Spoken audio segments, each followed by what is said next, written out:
Welcome, acolytes, and don't be scared. This is actually a Alteori video with the instant start, of course. Freaking. Wait, first the title of the actual video: Do politics belong in gaming? And then describe that. If all art is political, explain this. Yeah.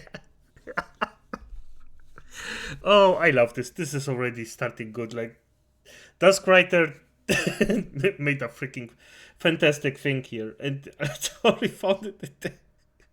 Okay, sorry. By the way, if you think that, if you just want to hear what I think about it in the short place, do politics belong in gaming? No. Because I don't mean actual politics like game politics or politics that you cannot insert in any way. No. I don't mean that. Those little things, that's fine. But we have a few freaks that think that everything's political, no matter what you do, no matter how you look at it, everything's political. And those freaks need to touch grass. So, now that I actually scared off the freaks of you, the rest acolytes stays and watches this. Let's start. Yeah, this sound came, by the way. I was... Do politics belong in gaming? Do you want to hear about activism in gaming? Would you like to hear about politics in gaming? Well, sucks to be you, because politics are in everything. No. So many games you've played have political elements woven into them. A lot of people, myself included, have expressed a sentiment that they don't want to see politics in their games. Yes, they did. And the thing is, gaming politics are alright, but the real life politics that get actually people constantly mad or that a big chunk of people don't agree with will be misplaced.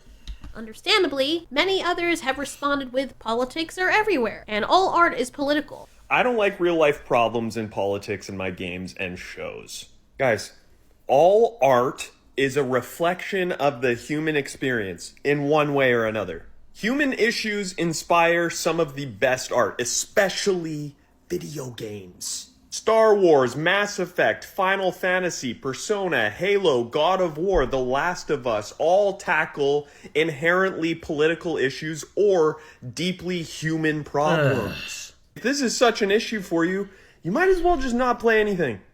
So it made me wonder, are we being unreasonable? What do people really mean when they say they don't want politics in? I'm gonna say it like this. As this guy just freaking argued, eating a fucking sandwich is political. No. Yes, you can get inspiration from something, but it doesn't mean that the real life politic is in there. Even if Star Wars is influenced by it, that doesn't mean that we see images from Nazi Germany. Okay. In their video games or in their movies. This isn't the first time this discussion has come up, but the recent instance was sparked by the Helldivers 2 creative director when he made this tweet. He starts off by saying, with 10 minutes to 2025, what are your expectations and desires for the next Arrowhead game will be? For what the next Arrowhead game will be. He continued by saying, I'm working on the high concept, but I'd love to hear your speculation. He has good vibes. And someone said immediately, never add DEI to your games. To which he replied, if it doesn't add... Hallelujah. Oh, for F's sake. If it was actually religious, I would say, God blessings upon you. But the unholy gods blessed you, ANX. Never add DEI to your games. Oh. And by the way, we all know what DEI means. I mean, for F's sake, the momentary definition of DEI. I don't mean diversity in a normal way, for fuck's sake. Add to the game experience, it detracts. And games should be a pure pursuit of amazing moments. A poster named Drew then replied to Pilestead saying, how would DEI have benefited Helldivers 2? To which Pilestead replied, I don't like labels, but mankind is united in its extreme xenophobia on Super Earth. Hashtag inclusion. So maybe that's DEI? I really don't care. Make good games, don't make a contemporary political statement. And oh boy, this really got certain people going. But what he said here is understandable, and you can tell this guy doesn't want to divide people, he just wants there to be good games. He didn't make that tweet to get people fighting, he literally asked them about something completely unrelated to this. No, I disagree with you. The thing is, it's not... If he said this thing that he said in a different way, this wouldn't be in any kind of way a problem. You know what the problem is? He started preaching. If you start preaching, people are automatically defensive. And he defends freaking DI in games. F him for that. Simple as that. No, if he didn't start preaching, it would be fine. Nobody would care. This is the problem. Not a reasonable, I really don't care, make good games, don't make a comparable political statement. This is the thing that most of us actually believe and want, acolytes. Or what I think, this statement. But the preaching before had destroyed it. This is the problem, not this.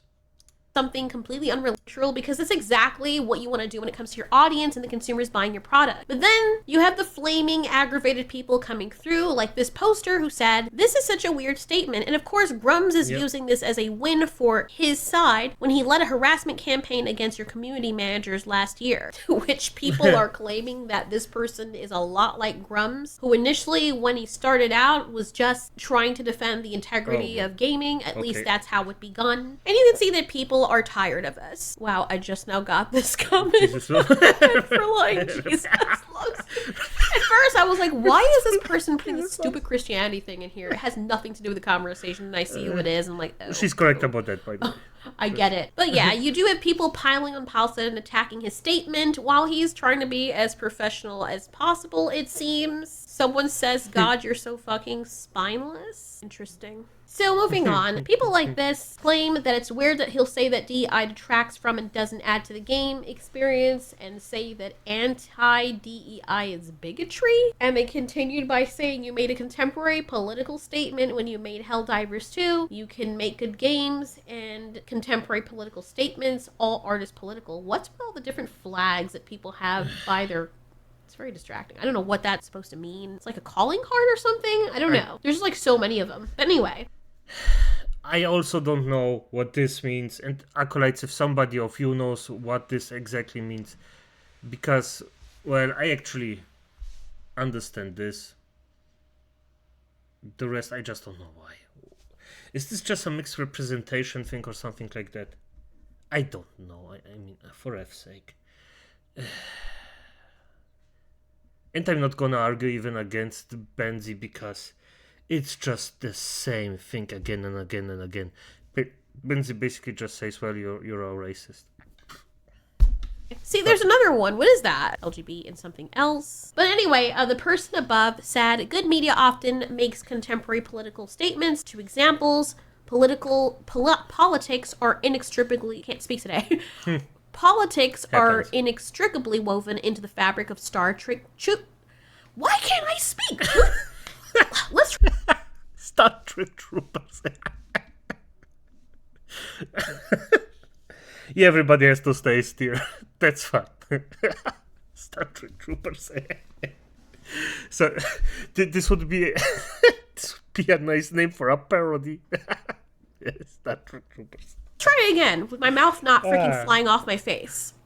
Good media often makes contemporary... It's the freaking colors of the freaking... Whatever. It's thinking up my mind, man. Let's hide it. Okay, there we go. Concentrate. I get distracted easily. I'm sorry. Good media often makes contemporary political statements. 2 examples. Politics are inextricably woven into the fabric of Starship Troopers and your own game, Johan. So anyway, aside from that, it didn't take long before this whole thing devolved into insults and people hurling their proverbial shit at each other. Well, like the creative director said, discussions and discourse are actually good for society. By the way, because she said, as soon as the shit show starts, I'm out. It's fine. I'm gonna argue against something, but I'm not gonna go in and start insulting everyone. I did this at the start, then I stopped this, then I started to argue with people that just aren't logical, then I stopped it. And it's just, right now, it's just not worth the time, to be honest. Particularly when they're productive. So I decided to take a deeper look into politics in gaming, rather the subject matter, and why people are so anti-politics in gaming now, especially when they weren't before, and what exactly makes the right way to incorporate politics versus the wrong way. So the first thing I want to say is politics have always had a place in video games and entertainment. It's nothing new, but there is a key difference between incorporating broader political themes and then shoehorning in Correctly. the modern day politics that we see everywhere now. It's not that politics 100%. themselves are bad, because a lot of the time they often add depth and they create these really good stories or narratives, and of course they spark conversation. Games like Bioshock, Fallout, or even Metal Gear Solid are great examples of this. They use political themes to build rich worlds and explore complex ideas without dragging the players out of the experience of the game. But when people bring up the issue about politics, they're usually referring to present-day politics, which are often divisive, raw, and emotionally charged. You've been in office for 3.5 years. And Donald Trump has been running for office. But you've been the person holding the office. And why is this? Because it's too close to home, and anything too close to home ruins the immersion into escapism. If you just lost a loved one, or you just had a very bad breakup, and you lost the love of your life, would you want to watch romance movies or hear songs about people falling in love or see people kissing and hugging? While some people might want to do that, I think I speak for a lot of us that want to be as far away from that as possible. Yeah, she's, by the way, correct about this for most human beings. I'm gonna be honest. If I am sad or a loved one of me, be it a dog or a human being, dies, I am actually playing Darksiders 2. Yeah, with Death himself. That's what actually calms me down. Because I think it's because I can assign a face, a good-hearted face to the thing that actually took away my loved one, and I just think, okay, this person will be maybe a bit harshly treated, but still it will have a good afterlife after this, even though I don't believe in an afterlife. I mean, the only thing that actually happens is that a necromancer resurrects you, and then, or me. That's all. So that's that. The last thing we want to think about is what we lost or don't have, because the pain is still very raw. It's fucking raw! So then what do we do? Well, if you're like me, and I think a lot of people are, you bury yourself into your work, your art, you work out even harder, and try to keep yourself busy. Anything to escape the feelings or reasons for why you're experiencing those feelings. People also turn to gaming and entertainment as a form of escapism, a way to step away from the stress and noise of real life, even if they haven't lost anyone. When modern politics are inserted too blatantly into those little mediums, it can break that immersion, and it makes it feel like the game or whatever entertainment that they're watching or consuming is preaching to them or taking sides, which alienates part of the audience. It stops being about the story or the world, and it starts feeling like an argument that you didn't ask to be a part of, something that you're trying to escape from or get away from, only to see it in your face again. Now, it's not to say that games shouldn't touch on sensitive topics or challenge players' perspectives, but there is a big difference between weaving in timeless themes like fighting for freedom, or the dangers of corruption, or exploring morality, and directly referencing today's heated issues that you're often knee-deep in and seeing everywhere you look in present day. When the latter happens, it can hurt the experience, because instead of immersing yourself into this other world, it's just beautiful and scintillating, you're just being pulled back into the chaos that you were trying to escape from in the first place. Correctly, and by the way, you can do it in a very masterful way. A master craftsman will insert details and masterful work in their art work, as you want to call it. That's relevant, but it will be woven in a way where everybody can appreciate the beauty of it. And that's just what a lot of people or game designers, or I don't even want to call them game designers at this point, it's just toxic freaks actually forget is that you a master of its craft actually inserts everything in a way that everybody can accept it. And those freaks just cannot do it for the freaking life of them. They just want to be in your face and just shove it in without any freaking glide metal, and just take it. And if you don't, you're a bigot. And or if you don't, we're gonna try to run your life as best as we can. And that's what people mean when they say they don't want politics in their gaming. They mean modern day politics. For me, that always matters more than any negative feedback, because I'm just like, normally the people who are negative about it's not for them. And I won't really stand for it, to be honest. I'm from the East End. Like, if y'all want to hit me up on social... She talks tough, but as we know, those people cry if they get misgendered on Twitter and are all on Prozac. I don't know what a Prozac is, but I agree with Alteori here. Yes. social media and do some of that nonsense. Like, Good go point. ahead and try. I'm not the one.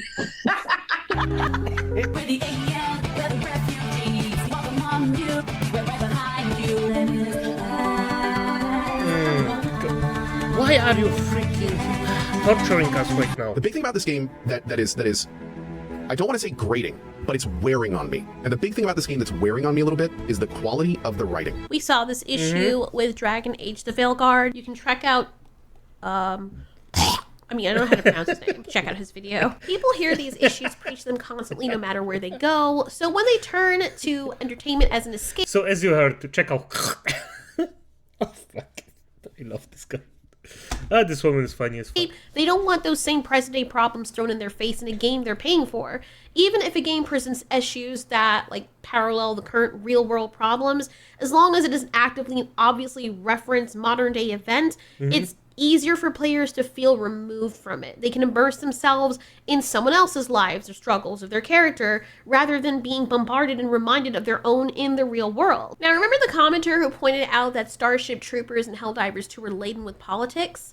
Technically, they're correct, but they're missing a key distinction. The politics in Starship Troopers, or even in older shows like Star Trek and Helldivers 2, are abstract, satirical, and or often woven into the fictional world in a way that directly serves the story or enhances the themes or the general themes of that story. These types of games and media don't preach or push players to take a specific stance on a real-world, at-the-moment issue.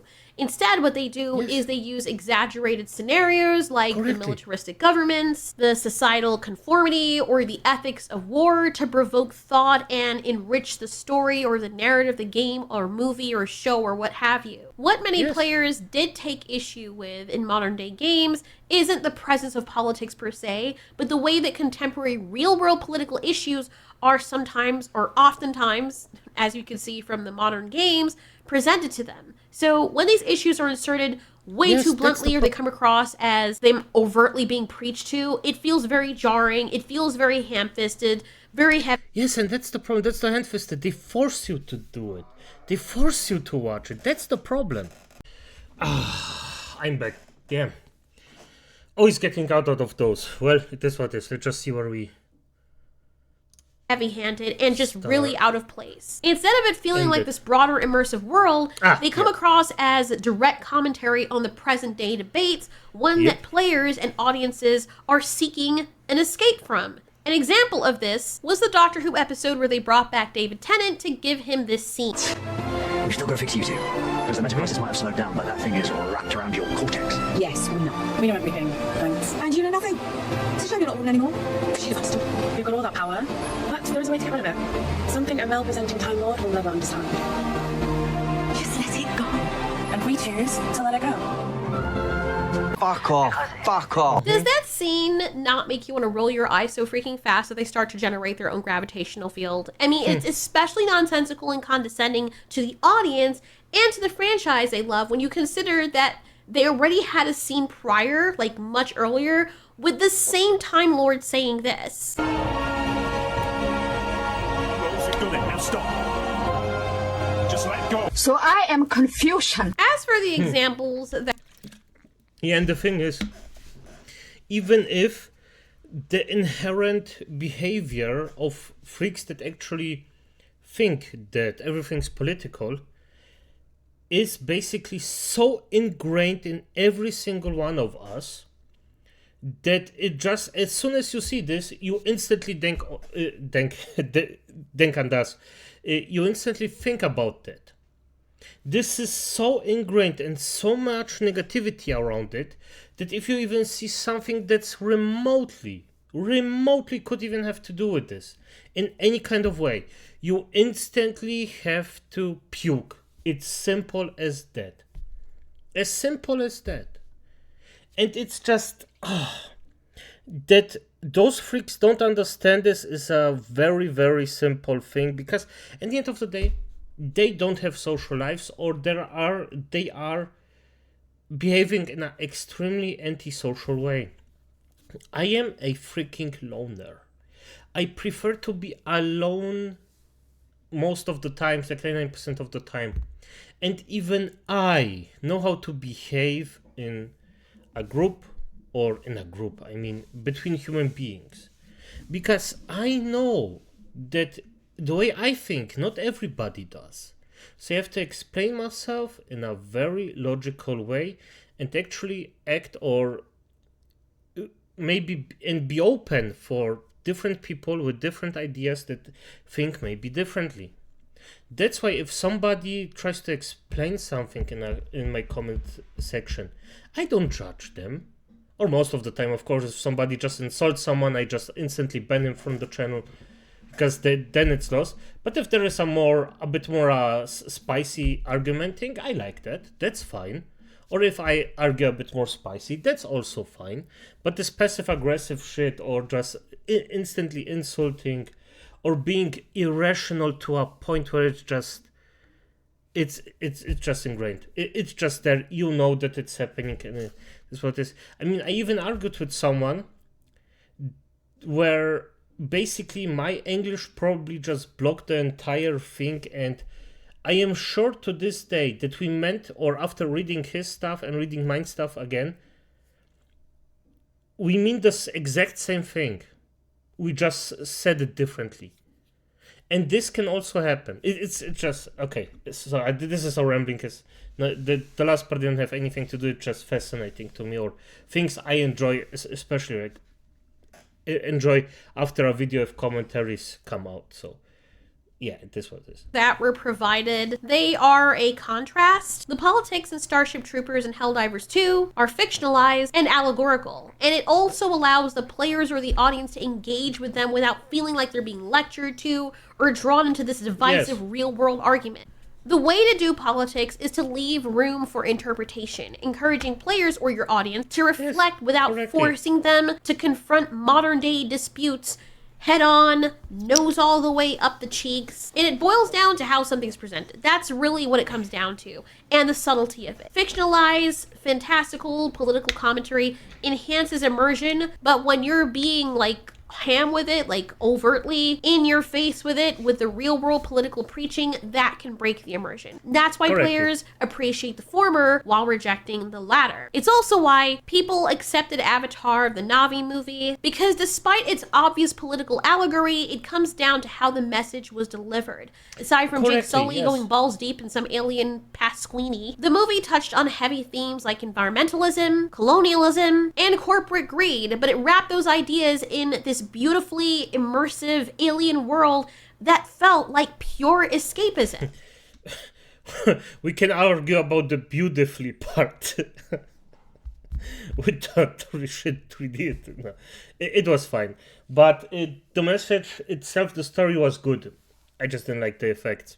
But yeah, it was very well done. I agree with her, yes. The political allegory, at least to me and most people, wasn't shoved in your face with modern day names and buzzwords and slogans or this preachy, weird, cringy dialogue. Instead, it was woven into a story about a distant planet, a unique culture, and a breathtaking visual experience. People could connect with the themes on a deeper, more emotional level without feeling like they're being dragged into a current IRL debate. Also, the Na'vi weren't standing in for any one specific group from our world. They're actually a blend of many indigenous cultures, which made their struggles feel universal rather than it's tied to a single real-world issue. It allowed viewers to empathize with their plight while still feeling removed enough to enjoy what they were seeing on screen. And that's why Avatar works so well. It really made you care about its message without making you feel like you're being lectured to. It didn't disrupt your escapism, it enhanced the escapism. That's the balance a lot of people wish more modern games and movies could strike, and that's the kind of politics that people actually love. And what I would say, honestly, is if people don't readily recognize the presence of politics in a video game or movie, then that means the creators have done a good job. There's a reason why people used to say, on fucking point. Yes, exactly. If you have a masterpiece, you can see it. Like, this is how a masterfully crafted game would do. You wouldn't even get it, and you would still probably maybe agree or disagree with the message. That's irrelevant, but yes, exactly. And by the way, I just seen this part. Those flappy things wouldn't stop on this here. They would grow like a curtain. So yeah, there's that. Art is open to interpretation. When I write my stories, whether it's on my other story channel or the one that most people don't know about, the characters I create are usually very far removed from any audience that might come across them. They're either told from the point of view of animals or creatures or human beings in completely different situations. And if I'm telling a story from a human perspective, I make sure that there are characters with a very large variety of differing views, even from the animals, because they are anthropomorphized in their personalities. The characters in my stories typically come from different walks of life, and it's never about having one person who fits into a specific demographic being targeted or portrayed as foolish. They're individuals first, and that's something that matters to me. Each of them has a clear, well thought out motivation for their actions and beliefs, and these motivations drive why they make their decisions, and when the other characters challenge them, they push back. But despite all these differences, many of them remain friends, or even if they're enemies, there's rarely this clear-cut, one-dimensional reason for their conflict. That's correct. Individuals. And everybody can identify with an individual standpoint or an individual point of view. Basically, because every single one of us is an individual. We are a human being that's basically just out of our experiences, how we grew up, what we actually learned, the wisdom we made, the friends we made. It's all very, very specific to the person. And if you see a person like a collective, you know what, Freaks isn't even doing it anymore. Let's call them trolls. No, hags. The political hags. They're just fucked up in the head. They don't see you as an individual. They see a thing that they can abuse to get what they want. Yeah, it's... Even in a group of friends with varying ideologies, if they face a common enemy, they'll set their differences aside and work together, even if they were arguing earlier over something that they disagreed on.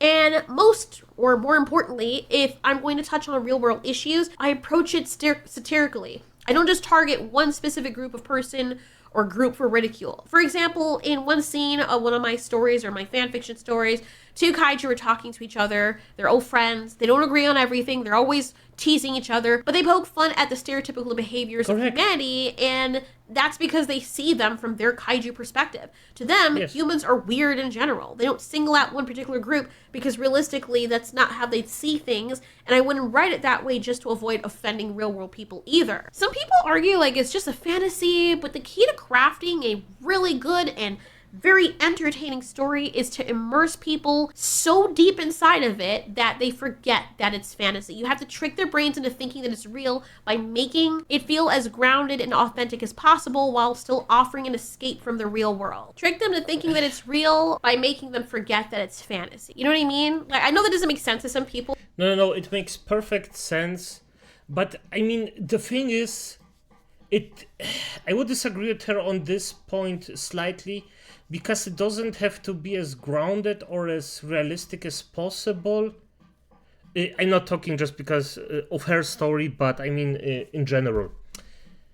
It just needs to follow the rules of your story. If it follows the rules of your story, perfect. If your story is grounded, perfect. If your story is a high fantasy where everybody can fly, blah, blah, as long as it makes sense in the story, it's fine. But it's a technique in entertainment, whether video games, movies, or shows, that's been used for a very long time. Like, it's only recently as people have become more sensitive and offended by everything that the art of subtlety has just been lost. It's like they've completely forgotten that this was how things were being done all this time. Now everything seems to be really heavy-handed, and rather than being nuanced and open to interpretation, you know, the storytelling that once made these mediums so powerful, now it has to be laden with real-world at-the-moment activism. So what say you guys? Do you like the way the characters in movies and games are being written now? Do you think that politics doesn't belong in gaming at all, or do you just think it's the way it's being presented at the moment? Where do you think it all went wrong? And what do you think needs to change, if anything? The phrase keep politics out of Sparkle, motherfucker. gaming is one that's been thrown around the last decade, and just thinking about that statement confuses me. It's often argued that all art is political to some degree, and while I hard disagree with that, even games like Sonic have a lot of environmentalist themes to it, which is still considered political for some reason. People will often look past overtly political messages in games, either because they don't want something disagreeing with them, agree with the message already, or because the worm in their brain just decided to take the day off. This sparkle, motherfucker. At the end, it's just beautiful. Yeah, as she says, it's... I have nothing to add at the end, to be quite honest. It just... The entire thing is just said that there are just some freaking hags, political hags, that actually go out and do stuff like this. It's just touch grass, for fuck's sake. Just go out between real human beings. Get out of your circle. Know different things, different cultures. Just get around people. That's all. Even a loner like me knows that and did this and understands human beings way better because of it. If I stand in front of them, that's so I can see the facial expressions and stuff like that. I'm still an asshole, by the way, but I am a nice asshole. Let's just say it like that. As it is, acolytes, good night.